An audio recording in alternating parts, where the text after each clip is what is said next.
안녕하세요. 말씀 메이커리 282번째 시간 기도하심으로 시작하겠습니다.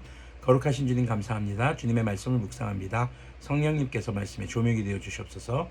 우리 주 예수님의 이름으로 기도합니다. 아멘. 오늘 보실 말씀은 사사기 15장 1절에서 13절까지의 말씀입니다. 이런 일이 있은 뒤 얼마 뒤에 밀추수가 되었을 때 삼손은 새끼 염소 한 마리를 가지고 아내를 찾아가서 장인에게 아내의 침실로 들어가게 해달라고 부탁하였다. 장인은 그가 아내 방에 들어가는 것을 허락하지 않았다. 그리고 장인은 다른 제안을 하였다. 나는 자네가 그 애를 몹시 미워한다고 생각하고 자네 친구에게 아내를 주었다네. 사실은 동생이 언니보다 더 예쁘니 부디 그 애를 아내로 삼아주게 해. 그러자 삼손이 그들에게 이번만은 내가 블레셋 사람들에게 어떤 손해를 끼친다 해도 나를 나무라지 못할 것이요 하고 말하면서, 자, 어제 본문에서 삼손은 이제 분노했죠. 분노하고 이제 자기 아버지 집으로 돌아갑니다. 그러니까 삼손의 아내였던 딥나의 처녀는 삼손의 친구의 아내가 되는 것이 이제 14장 마지막 절의 이야기였죠. 그 사건의 연속입니다. 삼손은요, 근데 그것이 아내를 떠난 것이 아니라 그냥 잠시 화가 나서 자리를 이동했다는 거죠. 그런데 지금 자신은 결혼이 이미 다 완성이 됐다라고 생각을 했는데, 지금 와서 보니까 아내가 지금 자기 친구의 아내가 됐다는 거예요. 그것도 얼마나 당황스럽겠습니까? 지금 그러면서 이제 블레셋 사람들에게 대한 이 복수의 칼날을 갑니다. 근데 갑자기 블레셋 사람들을 향해서 복수의 칼날을 갈아요. 지금요, 삼손은 이미 다른 남자의 아내가 된 자신의 아내와 동침할 수 없다는 것을 알고 분노합니다. 여전히 자신의 욕망을 이루지 못하는 것에 대해서 분노하고 있고 자신의 감정에 충실하고 있고 욕망 중심의 삶을 살아가는 모습을 보이는 것이죠. 자, 그렇게 분노해서 어떤 일을 하냐? 4절 보면요, 나가서 여우 300마리를 잡아 꼬리에 꼬리를 서로 비끄러매고는 그 두 꼬리 사이에 가지고 간 회를 하나씩 매달았다.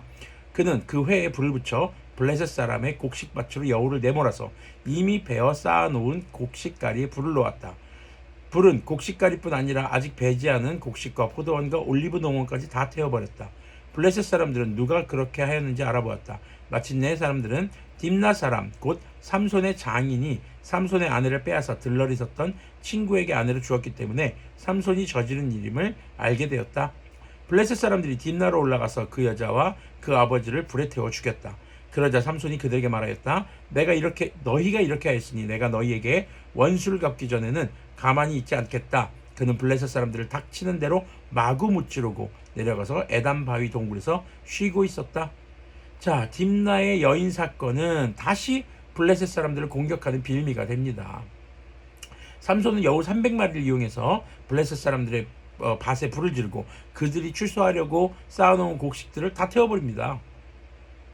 자, 또 블레셋 사람들은 다시 이것을 빌미로 딥나의 여인과 또 삼손의 장인을 불태워 죽이죠.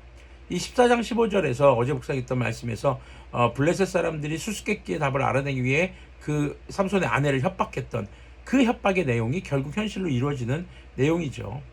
자, 지금 이런 내용들은 삼손과 블레셋 사이에 악한 사건들, 복수의 복수가 꼬리를 물고 누적되고 있습니다. 결국 이것이 그들의 심판의 원인이 되는 것을 우리는 또 돌아볼 수 있어야겠습니다. 지금 삼손은 또 자신의 아내와 장인을 죽였다는 명분으로 블레셋 사람들을 마구 무찌릅니다. 그리고 이제 에단바위에서 쉬는 내용이 등장을 하죠. 자, 삼손은 자신이 원하는 것을 얻지 못하는 것에 대해서 계속적으로 분노하고 있습니다. 그리고 그 분노를 이제 블레셋 사람들을 마구잡이로 죽이는, 또 그들의 소유를 태워버리는 그런 것에 이제 분노를 분출하게 됩니다. 자, 물론 이것은 주님께서 블레셋을 치시고 이스라엘을 구원하기 위한 방법이었습니다. 그렇다고 해서 삼손이 이 자신의 감정만을 따라 살아가는 것이 주님의 뜻이라는 것은 아닙니다. 주님은 여전히 주님의 뜻을 불완전한 사사 삼손을 통해 이루시고 계신 것이고, 삼손은 여전히 거룩함과는 거리가 먼 삶을 이어가고 있는 것이죠. 자, 우리가 예배에 참여하고 말씀을 듣고 다양한 신앙적 이벤트에 참여한다고 해도 그것이 우리 삶의 거룩함으로 반드시 이어지는 것은 아닙니다. 자신의 삶이 주님의 말씀을 따라서 사는 것에 우선순위가 있는지, 자신의 기호와 감정이 우선순위를 두고 있는지 우리는 돌아봐야 할 것입니다. 9절부터 보면요, 블레셋 사람들이 쳐 올라와서 유다 땅에 진을 치고는 레히 지방을 짓밟았다. 유다 사람들이 그들에게 말하였다. 당신들은 무엇 때문에 우리를 치러 올라왔소? 그들이 대답하였다. 삼손을 잡으러 왔소. 삼손이 우리에게 한 대로 우리도 그에게 갚아주겠소. 그래서 유다 사람 3,000명이 에담바위 동굴에 내려가서 삼손에게 말하였다. 블레셋 사람들이 우리를 지배하고 있다는 것을 당신은 잘 알지 않소? 그런데 당신이 어찌하여 우리에게 이런 일을 미치게 하오? 삼손이 그들에게 대답하였다. 그들이 나에게 한 대로 나도 그들에게 갚아주었을 뿐이요. 그러자 그들이 삼손에게 말하였다. 우리는 당신을 묶어 블레셋 사람들에게 넘겨주려고 왔소. 삼손이 그들에게 말하였다. 그렇다면 나를 죽이지 않겠다고 맹세하시오. 그들은 삼손에게 다짐하였다. 결코 죽이지 않겠소. 우리는 당신을 묶어서 그들에게 넘겨만 주겠소. 결코 우리가 당신을 죽이지는 않겠소. 그리고 그들은 새 밧줄 2개로 그를 묶어서 바위 동굴에서 데리고 나왔다. 자, 이 복수전은 아직 끝나지 않았습니다. 진행 중입니다. 블레셋 사람들이 유다 땅으로 쳐들어와서 레히 지방을 짓밟아 버렸습니다. 블레셋의 탄압이 가중된 거죠. 그런데 여기에 유다 사람들의 반응을 좀 주목해 볼 필요가 있습니다. 그들은 블레셋과 맞서 싸우려고 하지 않습니다. 오히려 블레셋이 복수하려고 하는 삼손을 잡으러 옵니다. 그리고 그들은 자신들이 블레셋의 지배를 받고 있다고 말합니다. 그들은 하나님에게 의지할 생각도 하나님을 통치자로 여기지도 않는 모습을 보여주고 있습니다. 그리고 그들은 블레셋의 복수에 조력자가 되고 있는 것이죠.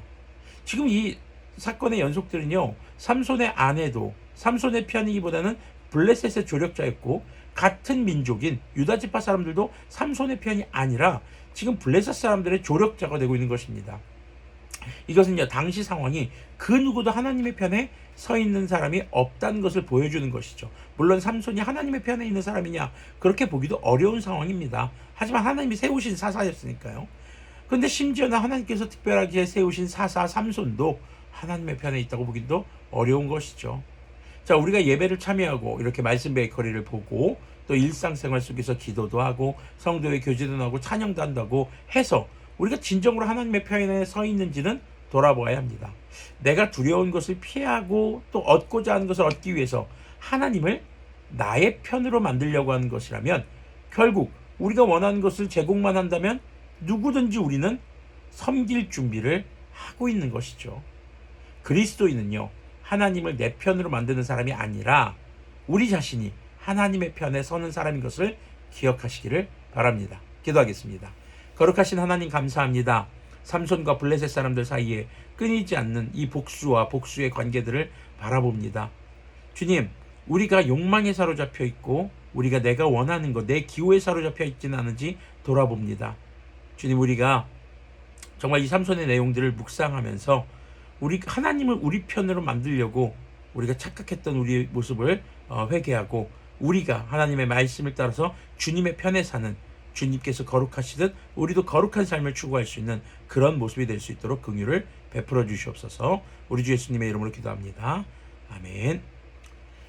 네, 삼손은 아내도 또 자기 동족들도 자신의 편을 들어주지 않는 그런 어쩌면 좀 외로운 싸움을 하는 것은 아닌가 싶습니다. 자, 이런 모습을 통해서 하나님께서 우리에게 물어보는 것입니다. 너는 누구 편이니? 여러분들은 누구 편이십니까? 하나님을 여러분들의 삶에 여러분들의 편으로 만들려고 애쓰지 마십시오. 하나님은 그 누구의 편도 되지 않습니다. 우리가 하나님의 편에 소속이 되어야 되겠죠. 하나님의 편에 서시는 그런 우리가 되기를 소망합니다.